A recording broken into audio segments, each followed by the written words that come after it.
ओम नमः शिवाय। मैं हूं एस्ट्रोलॉजर के एम सिन्हा और मैं अपने इस यूट्यूब चैनल पर आप सभी का हार्दिक स्वागत करता हूं। आज का जो टॉपिक है महत्वपूर्ण इसलिए भी है क्योंकि माननीय मोदी जी की मंगल के अंदर राहु की जो अंतर्दशा थी वो खत्म होने वाली है 14 मई को। तो वीडियो जो मैं बना रहा हूं, मंगल के अंदर जो बृहस्पति का अंतर आने वाला है वो माननीय मोदी जी के लिए कैसा समय रहने वाला है, आइए हम इस वीडियो में समझेंगे। और सबसे बड़ी चीज़ है कि जब बृहस्पति पूरी तरीके से पीड़ित रहेंगे, शनि की नीच दृष्टि पड़ेगी, तो निश्चित रूप से ये खतरनाक वायरस और उग्र रूप ले सकता है। और कोविड के केसेस भी देखिए लगातार बढ़ रहे हैं, S3N2 के भी केसेस लगातार बढ़ रहे हैं। एग्जैक्टली उसी डायरेक्शन में हो रहा है जिस डायरेक्शन में पहले ही बता दिया गया था 2023 की जो भविष्यवाणी दी गई थी स्टार्टिंग में, उसमें सारी प्रेडिक्शन में इसको बता दिया गया था। अब हम बात करते हैं कि माननीय मोदी जी की कुंडली क्या कहती है और क्या क्या संकट आने वाले हैं। देखिए, जिस तरीके से विपक्ष एकजुट हो रहे हैं और माननीय मोदी जी जिस तरीके से अपना काम कर रहे हैं, वो निश्चित रूप से एक आपको गृह युद्ध वाली कंडीशन आने वाले समय में देखने को मिलेगा। अब ये राजनीतिक दल जो हैं, जो शासन में इस समय नहीं है, अपोजिशन पार्टी की बात किया जाए, वो तो अपना कहा जाए किसी भी प्रकार से अपने स्वार्थ को पूरा करने के लिए किसी भी हद तक जाने की कोशिश करेंगे।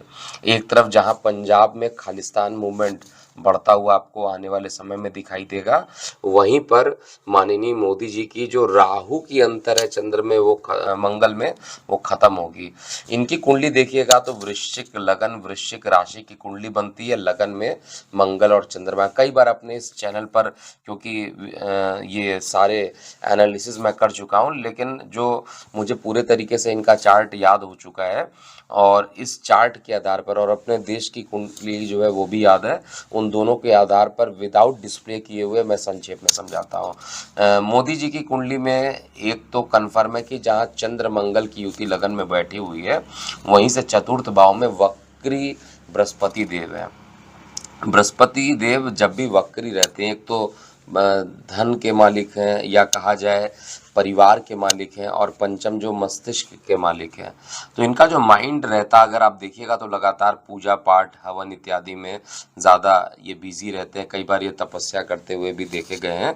तो कहने का मतलब ये है कि इनका जो बृहस्पति है वो निश्चित रूप से परिवार को एक साथ लेकर, अब यहाँ पर परिवार का मतलब इनका अपना नौमांस जो चार्ट बनता है पारिवारिक जीवन वाला, वो तो खराब है। इसीलिए इनकी जो पारिवारिक जीवन थी, खुद की हस्बैंड वाइफ वाली जो लाइफ थी, वो अच्छी नहीं रही। लेकिन इन्होंने पूरे देश को ही परिवार की तरह माना हुआ है और जिस तरीके से ये सेवा कर रहे हैं, ये इनके बृहस्पति, वक्री बृहस्पति काफ़ी स्ट्रांग हो जाता है उसके कारण। और उस पर शनि की भी दृष्टि पड़ रही है और शनि की उच्च दृष्टि, शनि की दृष्टि सीधा पड़ रही है। शनि की दृष्टि पड़ने के कारण और स्वराशि पर दृष्टि पड़ने के कारण इनके लिए जो अध्यात्म का जो सेंटर बनता है वो बहुत लंबे टाइम तक बनेगा। और सुख स्थान पर बृहस्पति हैं, तो यहाँ पर सुख स्थान पे बृहस्पति की वक्री होना और चंद्र मंगल से बृहस्पति भी चतुर्थ भाव में है, अर्थात सुख भाव में है, तो जनता का सुख तो निश्चित रूप से मिलेगा। और ये 24 अप्रैल 2024 तक ये इनकी अंतरदशा चंद्र में बृहस्पति की चलेगी, तो ये टाइम इनके लिए अच्छा है। लेकिन प्रॉब्लम मुझे क्या दिखाई दे रहा है? प्रॉब्लम मुझे दिखाई दे रहा है कि आने वाले समय में कई प्रकार के गतिरोध का सामना देखने को मिलेगा, क्योंकि गोचर जो है वो बहुत इंपॉर्टेंट होता है।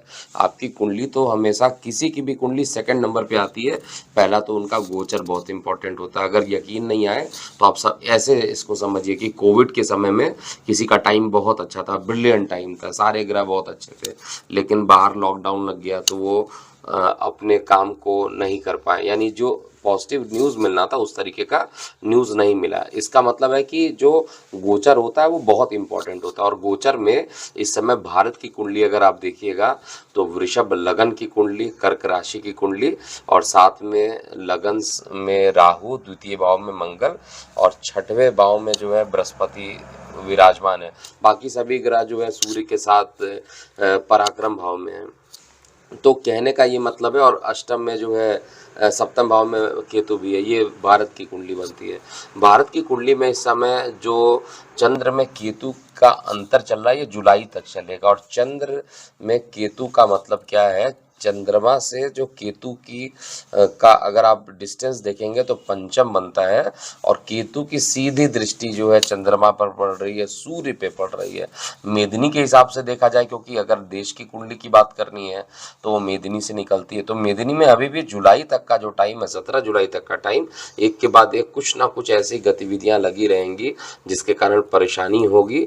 और ऐसी भी संभावना है कि इन पर किसी प्रकार का अटैक हो सकता है, या इनके सुरक्षा में किसी प्रकार की कमी भी देखने को मिल सकती है, क्योंकि ये जो समय चल रहा है मेदिनी के अकॉर्डिंग बहुत अच्छा समय नहीं चल रहा है। हालांकि माननीय मोदी जी का जो बहुत ज़्यादा टाइम इस समय रहेगा, या तो आध्यात्मिक कार्यों में ज़्यादा रहेगा, या तो इनकी यात्राएं जो रहेंगी वो अध्यात्म को लेकर या किसी भी कार्य को लेकर इनकी यात्राएं जो रहेंगी कुछ ज़्यादा ही प्रबल हो जाएंगी।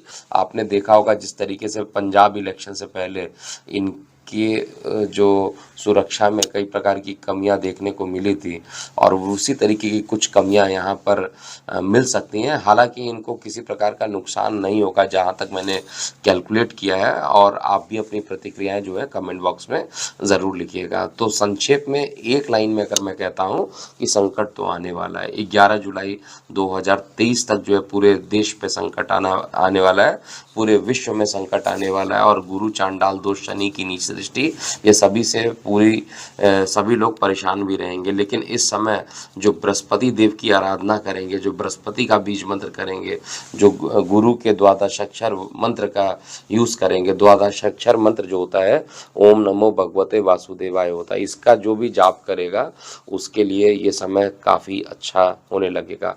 हालांकि 17 जुलाई के बाद देश की कंडीशन जो रहेगी और तेजी से बदलेगी, पॉजिटिव होगी। और उसके बाद जो है प्रभुत्व मोदी जी का ही रहने वाला है पूरे तरीके से, अभी भी है, लेकिन विपक्षी एकता के कारण या विपक्ष एकजुट हो रहा है अपने स्वार्थ के कारण, जिसके कारण जो जिस तरीके से देश को चलना चाहिए था उसमें कुछ अवरोध वो उत्पन्न करने की कोशिश कर रहे हैं। और आने वाले समय में किसी प्रकार का गृह युद्ध ना हो, इससे भी संभावना से इनकार नहीं किया सकता है। तो आप अपनी प्रतिक्रियाएं ज़रूर कमेंट बॉक्स में लिखिएगा। अभी के लिए इतना ही। मैं हूं एस्ट्रोलॉजर के एम सिन्हा। ओम नमः शिवाय।